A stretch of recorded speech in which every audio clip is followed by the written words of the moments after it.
This is an issue that has been gaining traction as the United States gets ready to host a global event, the FIFA World Cup, in 11 American cities. President Trump has already allocated $500 million for drone defense systems in those 11 host cities. While others are concerned there is just not enough aerial bandwidth to support such a system. With an eye on the sky, you see one of the sensors start to light up. Above Northern Virginia, We've got the altitude, the location, just outside the nation's capital, the frequency that it's operating on, and the different RF band. Travis Scott stands at attention, Can trigger all of the different alerts. thinking about the worst. Just like 5 years ago, when people heard the word drone, they were talking about, oh, that's going to be a cool way to get some pretty pictures. Yeah, myself included.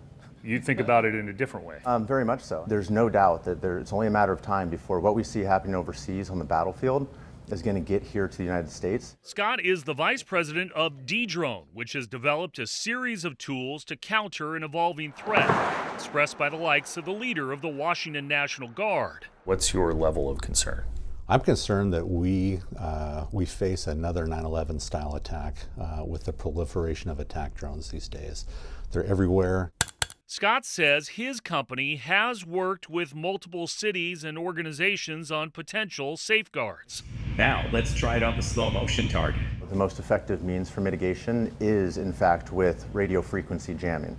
And that includes handheld jammers. All right, Chris, you got to keep that airspace clear. Or a more targeted defense. I'm losing this one.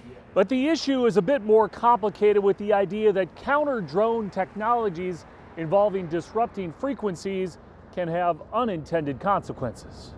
Improperly testing counter-drone technology at DCA. Republican Senator Ted Cruz says a military test of U.S. defense systems caused false alarms for approaching pilots earlier this year. Apparently, the Navy was using the same spectrum band. You could potentially be messing with airplanes. Washington Congressman Rick Larson, a Democrat and ranking member of the House Aviation Subcommittee, says there is a training component too. The analogy I give is that we train our local law enforcement how to shoot a weapon. They go to gun range, they have to get qualified, to get certified to do that.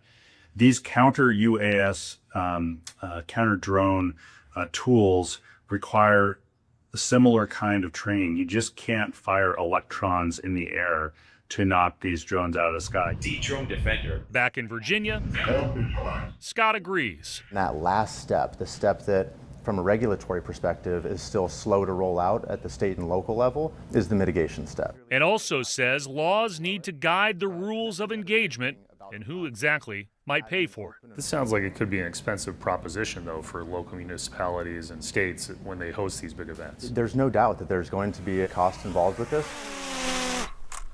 The World Cup Organizing Committee here in Seattle says they've been given everything that they had asked for out of the $625 million allocated by the federal government for World Cup security.